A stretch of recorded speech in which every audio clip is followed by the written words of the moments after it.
জি ভাই, আসসালামু আলাইকুম। ওয়ালাইকুম আসসালাম ওয়া রাহমাতুল্লাহ। কেমন আছেন আপনি? জি আছে, আলহামদুলিল্লাহ ভালো। তো ভাইয়া, বইমেলা আসি, আপনার কেমন লাগতেছে?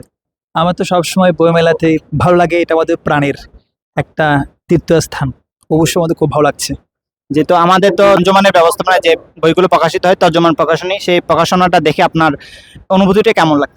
আমাদের আঞ্জুমানে রহমানী আহমদিয়া সুন্নিয়া ট্রাস্টের যতগুলো বই আছে, যতগুলো বই প্রকাশিত হয়, এগুলো মানে গুণে, চিন্তা চেতনায় এবং ইন্টেলেকচুয়াল ফিল্ডের জায়গা থেকে চিন্তা করলে এটা অসাধারণ এক একটা বই, যেগুলো আমাদের ইসলামী জ্ঞানকে বোঝার জন্য, অনুধাবন করার জন্য ব্যাপক বিস্তৃত ভূমিকা পালন করে।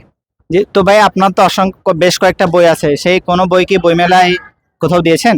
ও আচ্ছা, আমার ইতিমধ্যে অনেকটা বই বের করেছি। এবারে আমরা ওয়াজাইফা আলা হজরত রহমতুল্লাহ তালানহু, যেটা আলা হজরতের ওয়াজিফা নামে বিখ্যাত, এবং এই বইটা আলা হজরত লিখেছেন।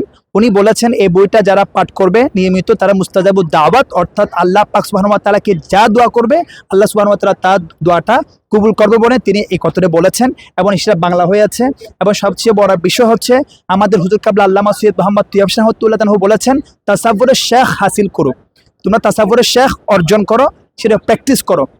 এবং এই তাসাব্বুরে শেখ এটা কিভাবে অর্জন করতে হবে, সেটা কিভাবে প্র্যাকটিস করতে হবে, তার বিস্তারিত আলা হযরত রহমতুল্লাহ তাআলা এখানে বিবৃত করেছেন। আমি আমার যারা পাঠক বন্ধু আছে, আপনারা অনেকে আমাকে জিজ্ঞেস করেন যে তাসাব্বুরে শেখ কিভাবে করব, তার বিস্তারিত দিক নির্দেশনা এখানে আছে, আপনি এটা অবশ্য পাঠ করবেন।